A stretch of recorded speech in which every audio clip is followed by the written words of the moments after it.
Gusto niyo ba sa Vancouver ang world premiere ng Pulburon Video?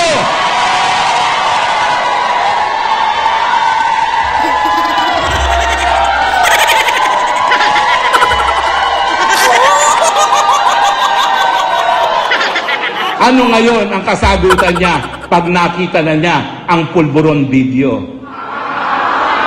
Ha, ha, ha! Deepfake yan! Well, Marcos Jr., meron pong authentication ang Pulburon Video, hindi AI, at ikaw talaga yan sa video na yan. Papayag pa kayo ng Presidente ng Pilipinas, bangag! Papayag pa kayo ng Presidente ng Pilipinas, adik! Ano na lang mangyayari sa reputasyon ng Pilipino sa buong mundo? Maglalakad kayo sa Vancouver. Oh, you're from the Philippines. Your president, coke addict. Ang sagot niyo, no. He is addictus benedictus.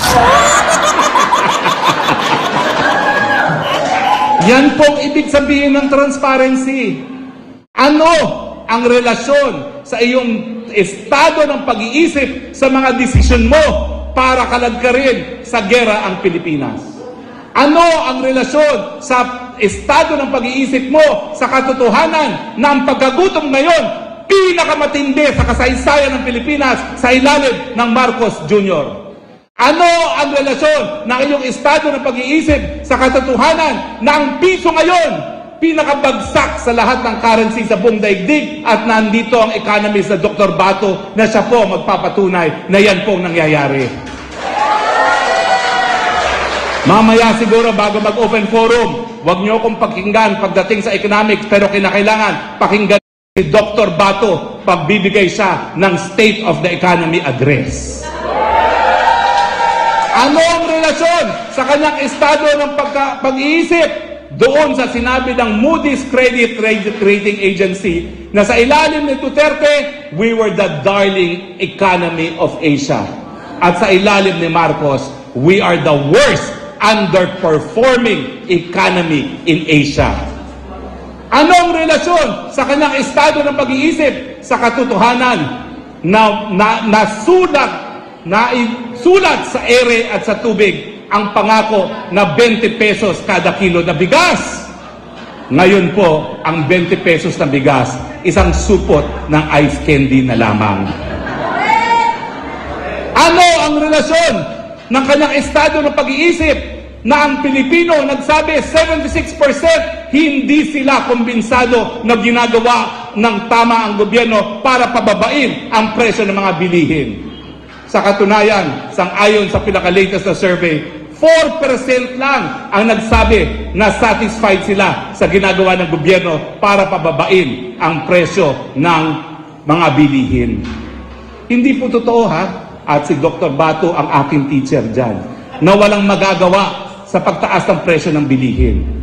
Ang sabi po ni Dr. Bato, supply-driven ang ating inflation dahil hindi natin sinusuportahan ang ating mga magsasaka na siyang pinakamalaking contributor sa ating ekonomiya. Ang kinakailangan natin mga magsasaka, subsidiya para sa mga bagong binhi, hybrid varieties na mas maraming mga ani, kahit ano pang panahon, pataba, insecticide, mga traktor, at hindi po importation na dahilan na lalong kinamamatay ng ating mga magsasaka. Ano naman po ibig sabihin ng accountability? Alam nyo, sa katotohanan lang, kaming mga anti-Marcos sa sumunod mula, nagsisisi kasi hindi natin naparusahan ang Marcos Sr. Sa Amerika ngayon, meron silang $2 billion judgment dahil sa human rights violations. Pero ni isa sa kanilang pamilya walang nakulong.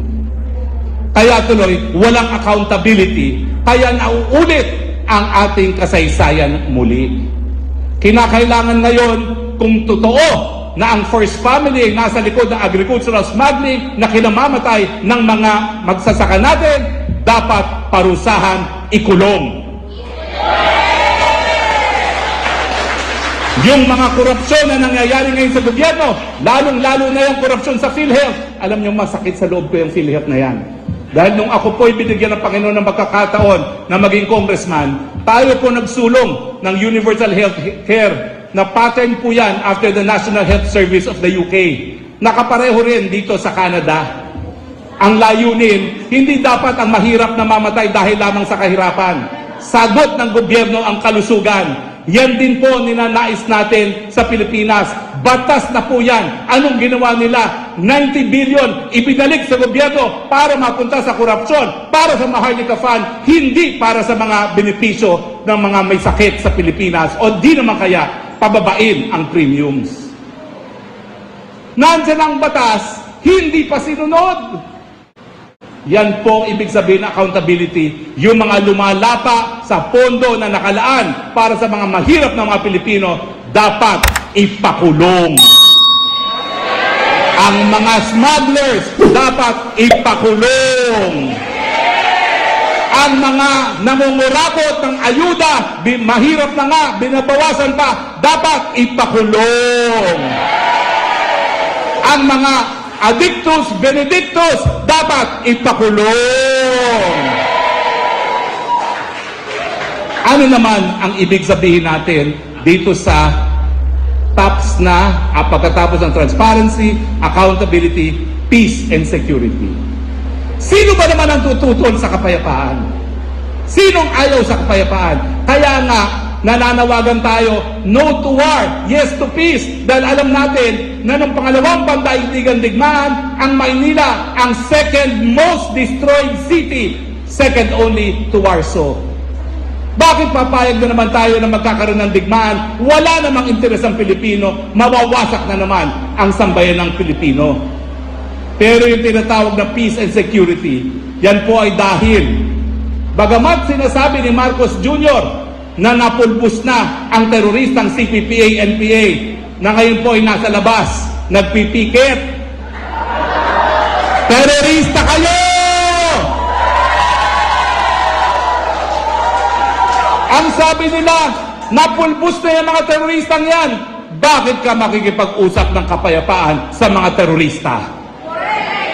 Ang mga European Union, ang Canada, ang Amerika, ang Pilipinas, binansagang terorista ang CPP-NPA, bakit ka makikipag-usap ng kapayapaan sa CPP-NPA? Sator Ocampo at saka sino yun? Si ACT? Franz Castro, convicted kidnappers! Bakit ka makikipag-usap ng kapayapaan sa mga convicted kidnappers? Mga nagpipikit, kidnappers kayo!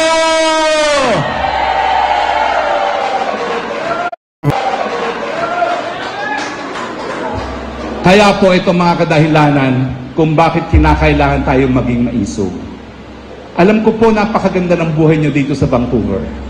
Kung ako po nung kabataan ko nakarating sa Vancouver, sabi ko sa aking Tito Pete, dito na siguro ako nanirahan. Napakalinis ng hangin, napakalinis ng kapaligiran, napakadaming puno, libre ang paggamot, libre ang paaral. Yan po ang pangarap ko para sa Pilipinas, maging kasing progresibo at ganda ng Vancouver. Pero bagamat kayo narito na sa Vancouver, Pilipino pa rin po kayo. At maninindigan si Dr. Bato na kung wala ang remittance sa OFW sa kapalpakan ng Marcos Jr. Administration, wala na po tayong ekonomiya to speak of. Lumulutang lang tayo dahil po sa mga padala nyo sa Pilipinas. Kaya narito po kami ngayon dahil alam namin kayo ang pinaka-importanting stakeholder sa Pilipinas. Kung wala kayo, walang perang kukurakutin ang mga Marcos administration. Pero kinakailangan po iparinig ninyo ang boses ninyo na itong Marcos Jr. mas matindi pa kay Marcos Sr. Bakit? Dahil si Marcos Sr. bagamat siya'y nanupil ng karapatan, bagamat siya'y nagpakulong ng mga kritiko, bagamat siya'y kurap, nagdeklara ng martial law. Marcos Jr., walang deklarasyon ng martial law. Ibig sabihin, walang remedyo pag walang legal at faktual na dahilan o basihan ang kanyang panunupil sa ating karapatan. So bakit po tayo nagtitipon-tipon? Dahil kinakailangan po kayong dito sa Vancouver at sa Canada maging maisog din. Ipaalam niyo po sa inyong mga kababayan dito sa Canada at sa inyong gobyerno kung ganong kasutil at kataksil ang Marcos Jr. administration.